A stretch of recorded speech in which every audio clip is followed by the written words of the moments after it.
Wal maqalatu as-saniyatu wal isruna utawi pangandikan kang nomor selikur iku kila didhawuhake mangkana fitaati indallahi qoriban kana bainan nasi ghoriban. Man sapa wonge kana kang ana sapa man bitaati kelawan taat indallahi ana ngersane Allah iku qoriban keparek. Kana mongko ana sapa man bainan nasi ing dalem antarane manungsa iku ghoriban asing. Maksudipun dawuh aiman tegese wong istaknasa kang ngrasa aring ayem cara basa paling gampang. Sapa man bil istighali taatillahi taala kelawan ketungkul taat ing Allah sara mongko dadi sapa man iku mustauhisan gersah anin nasi saking manungsa. Wonten ing makalah ingkang kaping 22 niki dipun dawuhaken arupi dawuh mangkana bitaati indallahi qoriban kana bainan nasi ghoriban. Tiang sing sampun gadah tingkatan makom kedudukan wonten ngarsanipun Allah anggenipun ngabukti taat nang Allah estu keparek dhateng ngarsanipun Allah kana bainan nasi ghoriban, maka dia akan merasa asing dengan berbagai macam warna kesibukan manusia yang berada di kanan kirinya. Wong sing ketungkul niku bahasa kitab kuno, bahasa sakniki niki wong sing menyibukkan diri taat nang ngarsanipun Allah, segala apa yang dia lakukan diukur dengan bentuk ketaatan. Segala aktivitasnya berusaha ditetapkan sebagai bentuk ibadah, sehingga kesibukan ini mewarnai bentuk ketaatan yang ngarsanipun Allah, sehingga tiang niki bener-bener estu keparek ngarsanipun Allah. Maka kondisi sing kados mekaten niki dadosaken tiang niku ngerasa asing ing kiwa tengene manungsa lituripun. Bahasa sing paling gampang ngeten. Ngrasa asing pundi, ngrasa cedhak pundi bandingane awake dhewe nang manungsa karo awake dhewe nang Allah ngeten. Nggih. Merasa asing mana? Merasa canggung mana kedekatan kita dengan manusia secara umum dengan kedekatan kita kepada Allah. Kalau kita lebih canggung kepada manusia, menandakan betapa orang itu sudah dekat dengan Allah. Nek sing canggung antara hubungan awake dhewe karo Allah, menandakan betapa kita masih dekat dengan manusia tapi jauh dari Allah. Ngoten. Jadi gampangane ngoten iku. Granten mboten krasa terkadang awake dhewe niku nang ngarsane Allah niku kan namung nalika butuh kemawon. Nalika butuh banget, butuh pertolongan sing no kalangan alam dunia niki wis gak sanggup, niku baru biasane butuh karo Allah. Tapi kebutuhan nang Allah sing semacam ini biasanya keadaane wong niku, keadaane hamba Allah niku canggung dhateng ngarsanipun Allah. Mboten supel, mboten luwes, mboten akrab, bahasa paling gampang dhateng Allah. Bila kula tangletaken akrab endi awake dhewe nang Allah dengan kita kepada sesama manusia. Mila orang-orang yang memiliki tingkatan-tingkatan makom-makom tertentu niku biasane mboten pati seneng gumbul kalih wong niku mboten pati seneng. Artinya meskipun seneng hanya secara lahiriah, itu pun namun secara muasyarah, secara bergaul kemawon memang ono perintah wong niku karo sesama memang kudu saling hormat menghormati. Tapi batine tiyang niku sebenarnya tersiksa. Tapi juga ada orang ketika masuk dalam suasana yang suasana ini mengajak orang ini menuju pada Allah, kondisi batinnya sedang tersiksa. Ya, maka yang tahu tentang kondisi niki wau kan awake dhewe-dhewe. Akrabkah kita dengan Allah atau lebih akrabkah kita dengan sesama manusia? Masih canggungkah kita dengan Allah, apakah kita canggung dengan manusia? Pakai adab mana ketika kita dengan Allah, dengan ketika kita sama sesama manusia? Ya. Kondisi ngoten niku cara dawuh niki wau dipun maksud bahwa tolak ukure wong sing taat nang ngarsanipun Allah niku sing dadosaken merasa bahwa ndak enak, ternyata terlalu nemen campuran manusia niku mboten enak. Mboten mboten apa?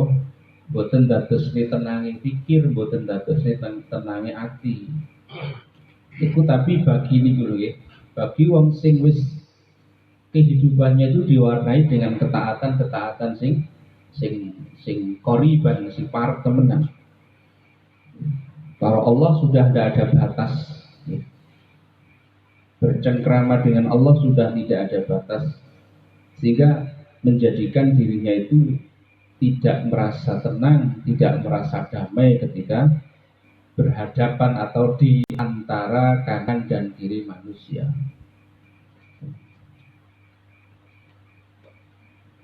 Milo sakniki niku saged kita tingali tiyang niku meskipun ngaku sebagai muslim, ngaku sebagai mukmin, ukuran uang dijak lungguh nang majelis sing majelis itu disenangi Allah niku ternyata akeh-akeh mboten betah. Kenapa? Menandakan sedang tidak ada kenyamanan hatinya ketika hati itu namun dijak keparek nang Allah, dicedhek nang Allah mboten nyaman. Tidak ada kenyamanan. Tapi nek wong niku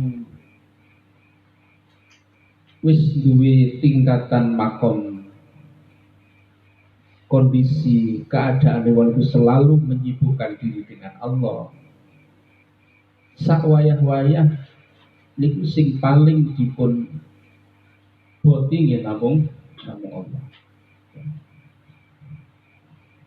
Kita mirsani ketika suasana sholat mawon sak mandure sholat jamaah, wong sing betah lungguh teng ngriku sampai bener-bener napa pungkas utawi mari oleh nglakoni sholat jamaah plus zikir-zikiripun lan tambahan-tambahan sholat sunahipun kalih wong sing betah-betah nalika jamaah niku kadang-kadang kita sih kathah wong sing mboten betah, sehingga ketika jamaah sholat di masjid musola tapi ketika sudah zikir dan amalan-amalan ibadah sunnah yang lainnya biasanya kantung rong larik, telung larik.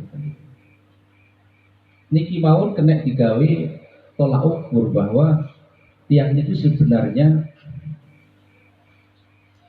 kondisi tentang Allah ini sudah sembunyi sebenarnya hati.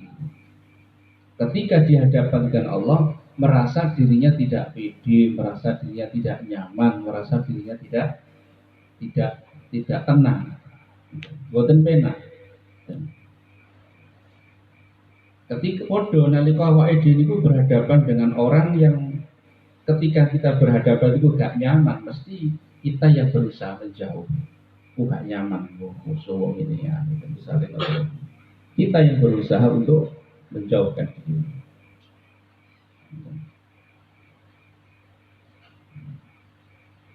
Jadi di dalam makalah yang ke-22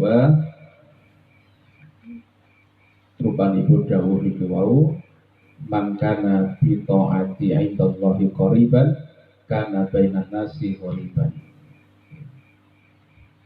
Jadi wong iku lek wis merasa nyaman dengan Allah, istagnasa bi istighali bi taatillah, sara mustauhisan alinas. Dadosaken tiyang niku mboten pati seneng berlama-lama bermujalasah, duduk bareng kali sesama manusia. Tapi lah awake dhewe waduh seneng cangkruan, sampai biar padang kadang betah. Tapi sampai Allah sak jam yang boten betah. Tondo lek wong niku atine adoh kok Allah. Betah budi wong ten masjid sampai biar karo wong sing gardu sampai biar. Meneh ono kopine sing cocok, yen telo godhoke ono gorengane. Sampai biar nggih. Kuat ngeten lho. Sampai biar kuat. Coba ketika awak niku napa ditatap nang nggone bentuk ketaatan. Belayu napa mboten? Nek awak iki belayu, gledek, banyak alasan. Nah, ini berarti awak ini ternyata belum dekat dengan Allah. Karena belum ada kenyamanan. Podo be arek sing arek nom sing lagi pacar, ketika belum ada kedekatan yo gak nyaman. Tapi nek wis ada kedekatan nyaman-nyaman mawon, urung adus yo nyaman. Raup tok yo enjoy saja. Tapi nek durung, nek gak macak brai sing pantes ngono masane dhewe gak pede. Karena untuk apa dalam rangka pendekatan itu bahasa paling keren ini PDKT itu. Dawai di PDKT-nya Allah ya kayak ngoten. Sampai menjadikan hati itu nyaman, benar-benar nyaman. Di setiap saat yang teringat Allah, di setiap kondisi yang teringat Allah karena nyaman. Jika kondisi selain itu sudah nggak nyaman, nah, sing terjadi umumnya awake dhewe sik kebalikane. Dengan selain Allah nyaman, dengan Allah kurang nyaman. Pun ganti makalah sing kaping 23. Wal maqalatu as-salisatu wal isruna utawi makalah kang kaping 23 iku kila didhawuhake harakatu taati utawi obah-obahe taat iku dalilul ma'rifati dadi tandane kemakrifatan. Kama ana harakatal jismi kaya setuhune obahe jisim awak iku dalilul hayati dadi tandane urip. Awake dhewe obah iki tandha cek ana urip. Lek enek wong taat iki berarti tandane orang itu makrifat. Makrifat dalam tanda arti sing ngerti maksudnya wong itu ngerti tentang Allah. Maksudnya budawuh wal makna utawi artine anna ityanal abdi atau atalillahi ta'ala alamatun ala ma'rifatihi lillahi fa idza kasuratit ta'atu kasuratil ma'rifatu wa idza qalat li anna dhahirata mir'atul batin. Cara mungguh maknane dawuh niku wau bahwa anna ityanal abdi sak temene oleh nekani kawula atau ata ing taat lillahi marang Allah taala iku alamatun dadi tetenger dadi tandha dadi alamat ala makrifatihi ing atase makrifate abad lillahi marang Allah. Fa idza kasurat mongko tetkalane akeh apa atau atu taat kasurat mongko yo akeh apa al makrifatu makrifat. Wa idza qalat mongko nalikane sidi apa taat qalat mongko sidi apa makrifat. Li anna dhahira krana sak temene dhahir iku mir'atul batin kaca pemilone batin. Ketaatan kita disebut sebagai bentuk ciri atau alamat adanya makrifat di dalam diri seseorang. Wong nek gak kenal pangeran belas, maka tidak ada ketaatan yang dia wujudkan dalam aspek kehidupan itu, apapun itu. Tapi kalau ada kemakrifatan meskipun kelip-kelip ngoten, si ono itu mesti si ono dorongan-dorongan itu. Sehingga dari hasil makrifat itu melahirkan berbagai macam sifat-sifat sing terpuji. Ya Allah sing dijalukan ilahi anta maksudi waridhoka matlubi aktini mahabbataka wa ma'rifatak. Aku njaluk makrifat, aku njaluk mahabbah iso seneng nang Allah. Dengan mahabbah dan makrifat itu muncullah berbagai sifat-sifat mahmudah, sifat yang terpuji di dalam diri kita. Dari sifat yang terpuji inilah yang kemudian bisa menyelamatkan amal ibadah ya wae ono ikhlasi, ono napa tawakali, ono macam-macam sifat sing sae itu bisa dilahirkan dari kenal ya wae dhewe nang Allah, dari makrifat kita kepada Allah. Jadi makrifat itu adalah suatu kondisi pengetahuan manusia tentang Allah. Sejauh mana ya ukuran manusia piyambak ono sing makrifat sampai karena itu hubungannya dengan buah daripada keimanan. Sedangkan iman itu tingkatannya ada 14. Iman sing paling ngisor itu dipun wastani iman ubat, iman kaulo. Iman ubat itu nek dicontohne kaya ngene. Kaya bocah cilik dikongkon nek gak diopahi gak gelem budal. Awak ini ibadah lek gak dibang-bang swarga, gak diwedhi neraka, gak budal, iki jenenge imane nasib, iman ubat, iman paling rendah, iman paling bawah. Budal lo, engko tak kei, engko rezekimu tak tambah, budal. Tahajud to, engko daganganmu tak larisno, budal. Lek gak krono dibang-bang ngono gak budal. Iman paling bawah itu adalah iman ubat. Semuanya itu diukur dengan upah. Wedi diseneni seneng dipun uji atau diwai upah itu seneng baru berangkat. Kok enek wong ibadah namung ngoten tok isine. Kowe menggolek napa niku pahala tok supaya usahane lancar tok. Kok gak ono krana Allah ini gitu. Nah, itu berarti menandakan kualitas imannya main tasik sakmonten, tasik di tingkat paling bawah. Nomor 1 yaitu iman ubat. Iman tingkat paling tinggi nomor 14 iman baqaul baqa. Iman tetep langgeng wis gak tau ujul imane para nabi. Baqaul baqa itu kudu imane awake dhewe. Nggih. Imane para nabi gak tau medhuk munggah terus. Makanya terkenal dalam satu makalah Yazid wa yang kus yo munda yo kurang ya sudo dan itu Yazid wa yang kus itu iman niku mau nek bang-bange niku akeh banter bang-bange sithik turun gitu. Ya kaya wong tahlilan si undang omahe magrong-magrong ketoke beleh wedhus banter tekone semangat omahe reak-reok ngene wae paling pitik paling disigar dadi pira itu tekone gak semangat, tahlile lirik. Nah, ngeten iki. Niku berarti sik obat awake dhewe. Mosok krono ngoten niku ya. Kok sing ngundang iku DPR, ndane yang pemuli ngoten. Tumpangane lah ya wae gitu. Semangat tekone semangat. Ada kesemangatan tersendiri bertambah, meningkat langsung semangatnya itu. Karena bang-bangi dianggap nopo sesuai dengan selera. Tapi ketika waduh kami yakinkan ini rek, jangan-jangan nih jangan-jangan gak ono apa-apa nih itu temenannya. lemah akhirnya ngoten. Mila sampai ana hadis qudsi mengatakan laula napa niku cara-cara istilah artine ngeten. Lamun to aku gak nyiptakno swarga kabeh neraka gak ana wong ibadah nang aku ya Allah.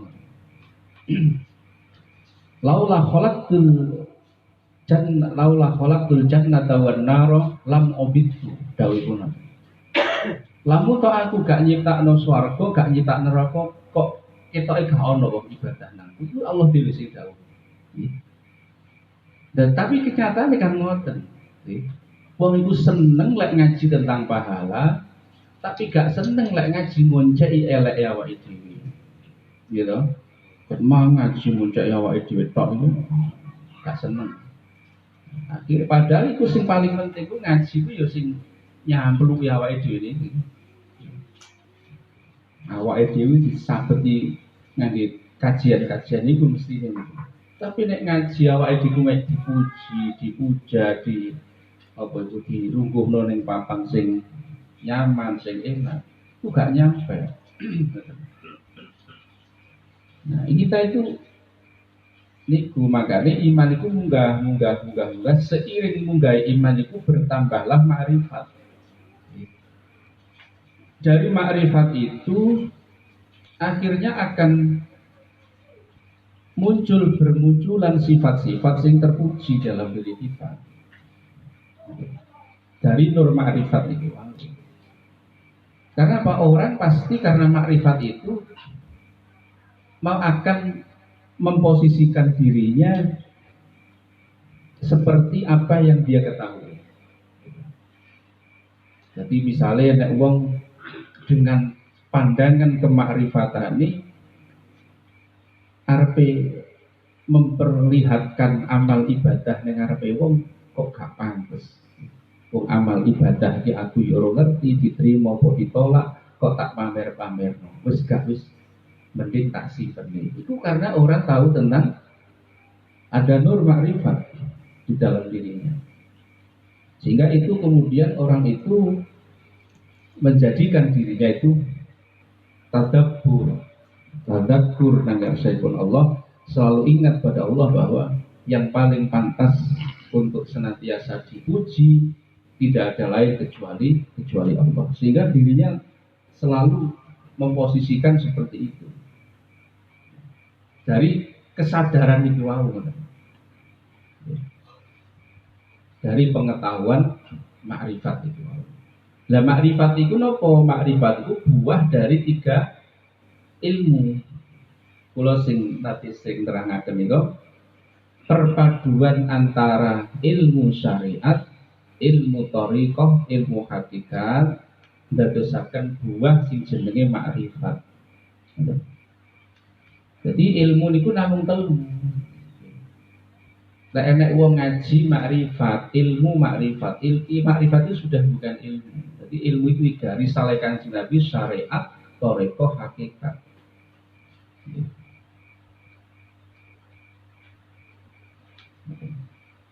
Dari 3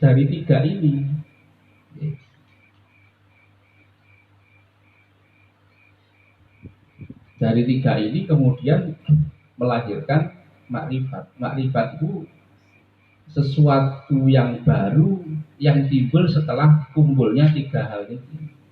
Nek kumpule gula, banyu kalih kopi itu disebut apa? Wedang kopi. Timbul rasa baru. Ya ana rasa kopine, ya ana rasa banyune, ya ana rasa gulane. Tapi kan ndak iso disebut maneh. Iki banyu kan sudah ndak bisa disebut banyu. Karena apa? Sudah nopo istilahnya melebur menjadi satu kesatuan dari 3 hal ini. Iki disebut kopi nggih boten saged. Disebut gula nggih boten saged karena sudah ndak murni gitu. Maka timbullah sesuatu yang baru itu namanya wedang kopi. Disebut banyu tok tak kena, disebut kopi tok kena, disebut gula tok nggih boten kena. Ya karena sudah berpadu antara 3 hal itu. Maka perpaduan ilmu syariat, thariqah dan hakikat ini menimbulkan pengetahuan baru, menimbulkan kemakrifatan,